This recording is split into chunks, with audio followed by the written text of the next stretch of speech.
فیض رضا جاری رہے گا، فیض رضا جاری رہے گا۔ السلام علیکم ورحمۃ اللہ وبرکاتہ۔ بسم اللہ الرحمن الرحیم۔ لک الحمد یا اللہ والصلاۃ والسلام علیک یا رسول اللہ صلی اللہ علیہ وسلم۔ سامعین احتشام، آپ نے ملاحظہ فرمایا ہوگا ہم نے کچھ دنوں سے اس بات پر بہت زور دیا ہے کہ وہابی دیوبندی اپنے فتاوی اصولوں کی روشنی میں محفوظ نہیں ہے، گستاخ ثابت ہوتے ہیں وغیرہ وغیرہ، اور ہم نے اس پر اتنا زور پہلے نہیں دیا تھا، اور ہم نے اس پر اتنا زور اس لیے دیا اور اس لیے دینا پڑا کیونکہ دیوبندیوں نے، وہابیوں نے ایک شور مچا رکھا تھا، اور بڑی شدت کے ساتھ ایک آواز جو ہے ہمیں سننے میں آ رہی تھی کہ سنی جو ہیں اپنے فتاوی اصولوں کی روشنی میں گستاخ ہیں، کافر ہیں، مرتد ہیں، بدعتی ہیں، معاذ اللہ ثم معاذ اللہ، اس طرح کی باتیں ہمارے خلاف کی جا رہی تھی۔ تو ہم نے جو ہے پھر یہ بتانا ضروری سمجھا کہ لوگوں کو معلوم ہو کہ یہ جو دوسروں کو بولتے ہیں ان کے گھر میں کیا ہے، اور یہ کیا اپنے فتاوی اصولوں کی روشنی میں محفوظ ہیں؟ بالکل بھی محفوظ نہیں ہیں۔ تو ہم نے بھی بتانا شروع کیا۔ اچھا، جب ہم نے بتانا شروع کیا تو پھر ہمیں کہنے لگے کہ آپ امت کو توڑ رہے ہیں، امت کو جوڑنے کا کام کریں، اس طرح سے کسی کے پیچھے پڑیں گے تو غلطی تو ملے گی ہی ملے گی۔ تو ہمیں کہنا ہے کہ اگر تم ایسا نہ کرتے تو شاید ہم بھی اس طرح کی باتیں نہ کرتے فی الحال۔ تو اب چونکہ ان لوگوں نے یہ ڈرامہ رچایا اور شدت کے ساتھ لوگوں کے سامنے رکھا، چیلنج کیا اور بڑی بڑی باتیں کی، بڑی بڑی ڈینگیں ماری، اس لیے ہم نے بھی جو ہے یہ سلسلہ شروع کیا ہے۔ اب ہم جو ہے کھول کر بتائیں گے، اور ہم بھی خاموش رہنے والے نہیں۔ جب ہماری جماعت پر کوئی جو ہے الزامات قائم کرے گا تو پھر ہمیں تو بتانا پڑے گا۔ اس کے لیے میں دیوبندیوں سے کہنا چاہتا ہوں، برداشت کیجیے اور دیکھیے اپنے مولویوں کی جو ہے کرتوتیں۔ وہابی اور دیوبندیوں کی عظیم کتاب تقویۃ الایمان، جس کے بارے میں ان لوگوں کا ماننا ہے اس کتاب میں قرآن و حدیث کا پورا مطلب ہے، اور اس تقویۃ الایمان کو رکھنا پڑھنا عین اسلام ہے۔ آج تک ہم نے کوئی دیوبندیوں کا فتویٰ نہیں دیکھا جس فتوے میں یہ لکھا ہو کہ قرآن کو رکھنا پڑھنا عین اسلام ہے، لیکن تقویۃ الایمان کے تعلق سے انہوں نے یہ بات کہی ہے۔ اور تقویۃ الایمان لکھنے والا اسماعیل دہلوی اس کے تعلق سے کہتے ہیں وہابی دیوبندی کہ یہ اللہ کا ولی ہے۔ بہرحال بتانا یہ ہے کہ اسی تقویۃ الایمان کے صفحہ نمبر 12 پر لکھا ہے، اوپر اسکرین پر جو ہے صفحہ موجود ہوگا، آپ دیکھ سکتے ہیں اور خود بھی پڑھ سکتے ہیں۔ لکھا ہے کہ عام طور پر لوگوں میں شرک پھیلا ہوا ہے، توحید نایاب ہے۔ اکثر دعوے داران ایمان، توحید و شرک کے معنی ہی نہیں سمجھتے۔ مسلمان ہیں مگر شرک میں گرفتار ہیں۔ مسلمان ہیں مگر شرک میں گرفتار ہیں۔ سمجھیے آپ کیا کہنا ہے، مسلمان ہیں مگر شرک میں گرفتار ہیں۔ لہٰذا پہلے توحید و شرک کے معنی سمجھنے کی کوشش کرنی چاہیے تاکہ قرآن اور حدیث سے ان کی بھلائی اور برائی معلوم ہو سکے۔ عموماً لوگ آڑے وقت پیروں کو، پیغمبروں کو، اماموں کو، شہیدوں کو، فرشتوں کو اور پریوں کو پکارا کرتے ہیں، انہی سے مرادیں مانگتے ہیں، اور مرادیں بر لانے کے لیے انہی پر جو ہے نظر و نیاز چڑھاتے ہیں۔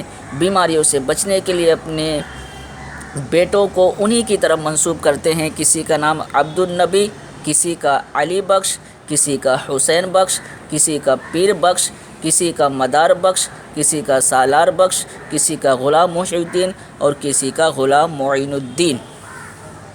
یہ تقویۃ الایمان میں لکھا ہے، جو تقویۃ الایمان ان کے نزدیک بہت اہم کتاب ہے۔ ٹھیک ہے، یہ آپ کو میں نے تقویۃ الایمان سے بتا دیا۔ دیکھیے کیا کہا اس میں، اس بات کو آپ اچھی طرح ذہن نشین فرما لیں۔ بیماریوں سے بچنے کے لیے اپنے بیٹوں کو انہی کی طرف منسوب کرتے ہیں۔ کسی کا نام عبد النبی، کسی کا علی بخش، کسی کا حسین بخش، کسی کا پیر بخش اور کسی کا مدار بخش، کسی کا سالار بخش، کسی کا غلام محی الدین اور کسی کا غلام معین الدین ہے۔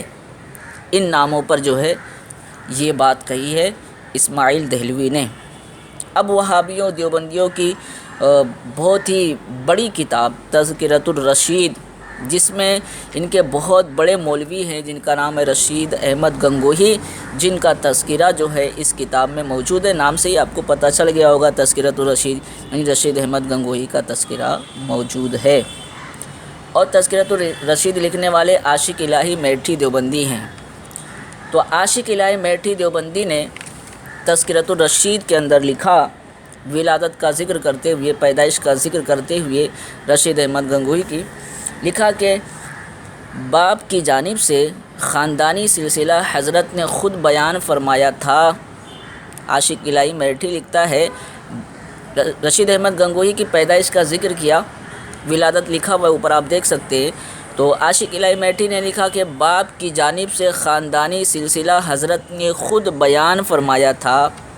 اس طرح ہے مولانا رشید احمد بن مولانا ہدایت احمد صاحب بن قاضی پیر بخش یاد رکھیں، پیر بخش بن قاضی غلام حسن بن قاضی غلام علی بن قاضی علی اکبر بن قاضی محمد اسلم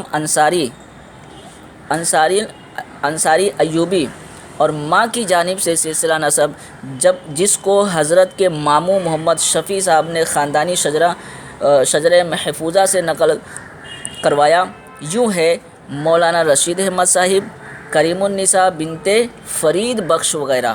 یہ اس طرح لکھا ہے اوپر اسکرین پر، آپ دیکھ لیں۔ اب ہم نے آپ کے سامنے تقویۃ الایمان میں جو لکھا ہوا ہے وہ بھی پیش کر دیا نام کے تعلق سے، اور تذکرۃ الرشید کے اندر جو لکھا ہوا ہے میں نے اس کو بھی آپ کے سامنے پیش کر دیا، جیسا کہ آپ نے جو ہے سماعت فرمایا کہ اس کے اندر لکھا کہ کسی کا جو ہے، کسی کا علی بخش، کسی کا حسین بخش، کسی کا پیر بخش، کسی کا مدار بخش، کسی کا سالار بخش، کسی کا غلام محی الدین اور کسی کا غلام معین الدین۔ اب یہاں پہ بھی جو ہے جو یہ لکھا گیا ہے رشید احمد گنگوہی کے تعلق سے ان کے خاندان والوں کا ذکر کیا گیا، تو آپ کو اس میں پیر بخش تو مل رہے، پیر بخش تو موجود ہیں، غلام حسن بھی موجود ہیں، غلام علی بھی موجود ہیں، ہے نا، اور آپ کو مل جائیں گے فرید بخش بھی آپ کو مل جائیں گے۔ تو ہم کہنا چاہتے ہیں اگر تقویۃ الایمان کی اس عبارت کو دیکھا جائے جو نام کے تعلق سے اسماعیل قتیل دہلوی نے لکھا ہے، تو پھر تذکرۃ الرشید میں جن ناموں کا ذکر ہے اس پر دیوبندی حضرات کیا کہیں گے؟ ہمیں آپ کے جواب کا شدت سے انتظار ہے۔ اللہ تبارک و تعالی ہمیں حق کہنے، حق سننے، حق پر عمل کرنے کی توفیق عطا فرمائے۔ السلام علیکم ورحمۃ اللہ وبرکاتہ۔